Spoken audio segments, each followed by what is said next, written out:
आकाशवाणी भोपाल से प्रस्तुत हैं प्रादेशिक समाचार।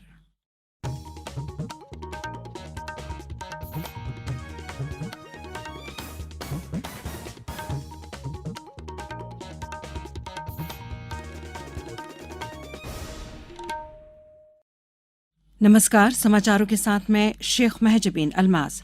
सबसे पहले इस बुलेटिन के मुख्य समाचार। आज अंतर्राष्ट्रीय योग दिवस मनाया जा रहा है। उपराष्ट्रपति जगदीप धनखड़ जबलपुर में कर रहे हैं राष्ट्रीय कार्यक्रम का नेतृत्व।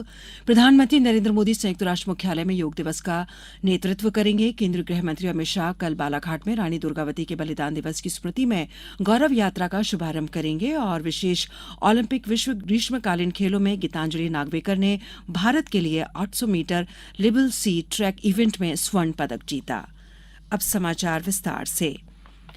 9वां अंतर्राष्ट्रीय योग दिवस का मुख्य कार्यक्रम आज मध्य प्रदेश के जबलपुर में पूरी गरिमा और उत्साह के साथ आयोजित किया गया। कार्यक्रम के मुख्य अतिथि और उपराष्ट्रपति जगदीप धनखड़ ने गैरिसन ग्राउंड में करीब 15,000 लोगों के साथ योग किया।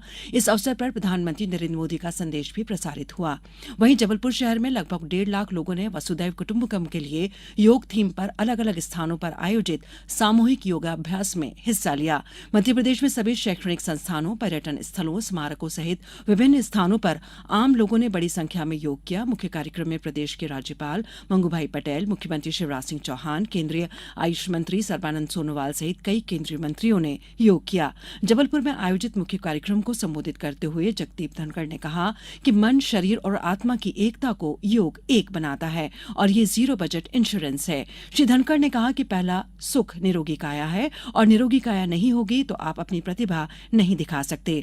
उपराष्ट्रपति ने योग स्वस्थ जीवन की कुंजी बताते हुए कहा कि स्वास्थ्य हमारी सबसे बड़ी पूंजी है और योग इस पूंजी को हासिल करने का सबसे बड़ा कारक है। हर दिन का है। भेड़ाघाट क्षेत्र में बंदर कूदने और धुआंधार के बीच से मध्य प्रदेश की संस्कारधानी से मैं अपने देश के भाइयों और विश्व समुदाय से विश्व एकता के प्रतीक योग को अपनाने का आह्वान करता हूं। यह दिवस विश्व बंधुत्व का संदेश दिवस है। हमारी सांस्कृतिक सोच वसुधैव कुटुंबकम को परिलक्षित करता है। मुख्यमंत्री शिवराज सिंह चौहान ने कहा कि राज्य में योग को शिक्षा में शामिल किया जाएगा। उन्होंने प्रतिदिन योग करने की सलाह देते हुए कहा, योग से तन मन को ऊर्जा और अनवरत काम करते रहने का हौसला मिलता है। वहीं राज्यपाल मंगूभाई पटेल ने बेहतर सेहत के लिए खान पान का ध्यान रखने की अपील करते हुए कहा कि स्वस्थ शरीर के लिए स्वाद नहीं, स्वस्थ भोजन जरूरी है। कार्यक्रम को केंद्रीय आयुष मंत्री सर्बानंद सोनोवाल ने भी संबोधित किया। प्रधानमंत्री नरेंद्र मोदी संयुक्त राष्ट्र मुख्यालय में अंतर्राष्ट्रीय योग दिवस का नेतृत्व करेंगे। दिसंबर 2014 में संयुक्त राष्ट्र महासभा ने 21 जून को अंतर्राष्ट्रीय योग दिवस के रूप में मनाने का प्रस्ताव पारित किया था। श्री मोदी अमेरिका और मिस्र की अपनी 5 दिवसीय यात्रा के पहले चरण में न्यूयॉर्क पहुंच गए हैं। यह प्रधानमंत्री मोदी की अमेरिका की पहली राजकीय यात्रा है। न्यूयॉर्क हवाई अड्डे पर पहुंचने पर प्रधानमंत्री का भव्य स्वागत किया गया। प्रधानमंत्री गुरुवार को वाशिंगटन में व्हाइट हाउस में आयोजित एक औपचारिक स्वागत समारोह में शामिल होंगे और राष्ट्रपति बाइडेन के साथ द्विपक्षीय बातचीत करेंगे। इसके बाद शाम को अमेरिकी राष्ट्रपति और प्रथम महिला प्रधानमंत्री के सम्मान में आयोजित राजकीय रात्रि भोज की मेजबानी करेंगे। अंतर्राष्ट्रीय योग दिवस पर आज इंदौर में जिले में समाज के सभी वर्गों की सहभागिता से जगह जगह योग के कार्यक्रम आयोजित किए जा रहे हैं। पर्यटन एवं संस्कृति मंत्री उषा ठाकुर के मुख्य आतिथ्य में ऐतिहासिक लालबाग परिसर में आयोजित किया जा रहा है। ग्वालियर में 3 जगहों पर राजा मानसिंह महल परिसर दुर्ग ग्वालियर, वीआरजी कॉलेज मुरार एवं फिजिकल कॉलेज ग्वालियर पर सुबह 6 बजे से सामूहिक योग का आयोजन किया जा रहा है। आगरमालवा जिले में पीताम्बरा सिद्धपीठ मां बगुलामुखी मंदिर परिसर के साथ ही जिले भर में सामूहिक योग कार्यक्रम हो रहे हैं। खंडवा में सभी औषधालयों, वेलनेस सेंटर, आयुष ग्राम एवं पर्यटन व धार्मिक स्थल ओंकारेश्वर के नागरघाट पर योग गतिविधियां हो रही हैं। नर्मदापुरम और प्रदेश की सबसे ऊंची चोटी धूपगढ़ पचमढ़ी में योग का आयोजन किया जा रहा है। सतपुड़ा की वादियों में सुबह 7 बजे से योगाभ्यास हो रहा है। वहीं पचमढ़ी स्थित सूर्य नमस्कार पॉइंट पार्क, मड़ई, तिलक सिंदूर में भी योगाभ्यास किया जा रहा है। रीवा, डिंडोरी, शाजापुर, नीमच, अशोकनगर, धार में भी योग दिवस के कार्यक्रम चल रहे हैं। ये समाचार आप आकाशवाणी भोपाल से सुन रहे हैं। हमारे समाचारों को अब आप कभी भी और कहीं भी अपनी सुविधा के अनुसार सुन सकते हैं। ये समाचार बुलेटिन YouTube, ट्विटर और फेसबुक पर AIR न्यूज भोपाल पेज पर भी सुने जा सकते हैं। इसके अलावा आप हमारी वेबसाइट newsonair.nic.in पर अथवा AIR न्यूज ऐप पर भी समाचार सुन सकते हैं। समाचारों में एक बार फिर आपका स्वागत है। केंद्रीय गृह मंत्री अमित शाह कल बालाघाट में रानी दुर्गावती की वीरता और बलिदान गाथा को जन जन तक पहुंचाने के लिए 6 दिवसीय गौरव यात्रा का शुभारंभ करेंगे।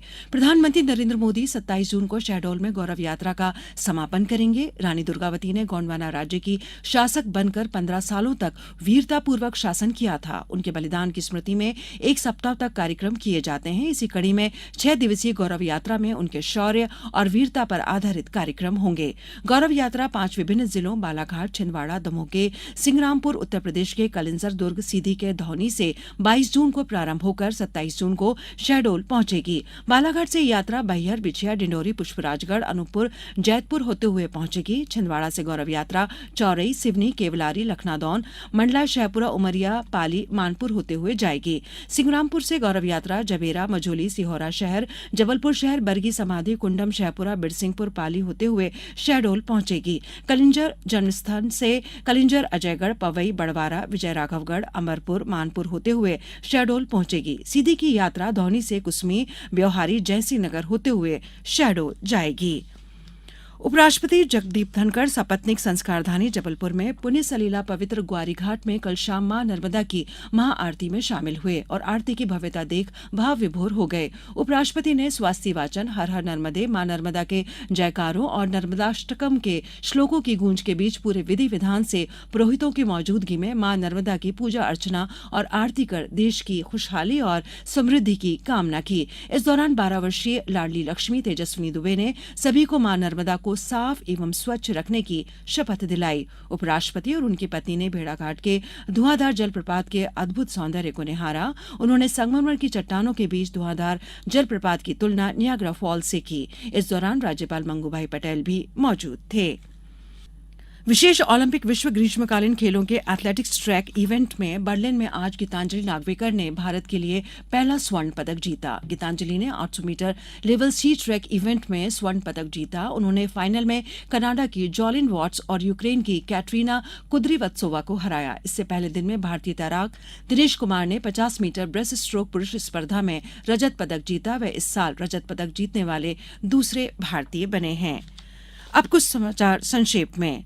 आपदा प्रबंधन संस्थान भोपाल द्वारा आगरमालवा में भूकंप रोधी भवन निर्माण विषयक तकनीक पर प्रशिक्षण कार्यक्रम आयोजित किया गया। झाबुआ जिले के पेटलावाद में नवसाक्षर भारत अभियान के अंतर्गत संकुल समन्वयक एवं अक्षर साथी का 1 दिवसीय प्रशिक्षण आयोजित किया गया। जबलपुर में 7 लाख रुपए की रिश्वत लेते पकड़ाए सेंट्रल जीएसटी के 5 अफसरों की रिमांड खत्म होने के बाद मंगलवार की शाम को सीबीआई ने विशेष कोर्ट में पेश किया, जहां से उनको 14 दिन की न्यायिक हिरासत में भेज दिया है। रीवा कलेक्टर प्रतिभा पॉल ने कल जन सुनवाई कर प्राप्त आवेदनों के तत्काल निराकरण के निर्देश दिए। जन सुनवाई में 183 आवेदन प्राप्त हुए। नर्मदापुरम शहर में कल भगवान जगन्नाथ की भव्य रथ यात्रा निकली। अंत में मुख्य समाचार एक बार फिर। आज अंतर्राष्ट्रीय योग दिवस मनाया जा रहा है। उपराष्ट्रपति जगदीप धनखड़ जबलपुर में कर रहे हैं राष्ट्रीय कार्यक्रम का नेतृत्व। प्रधानमंत्री नरेंद्र मोदी संयुक्त राष्ट्र मुख्यालय में योग दिवस का नेतृत्व करेंगे। केंद्रीय गृह मंत्री अमित शाह कल बालाघाट में रानी दुर्गावती के बलिदान दिवस की स्मृति में गौरव यात्रा का शुभारंभ करेंगे। और विशेष ओलंपिक विश्व ग्रीष्मकालीन खेलों में गीतांजलि नागवेकर ने भारत के लिए 800 metre level C track event में स्वर्ण पदक जीता। इस बुलेटिन में बस इतना ही। नमस्कार।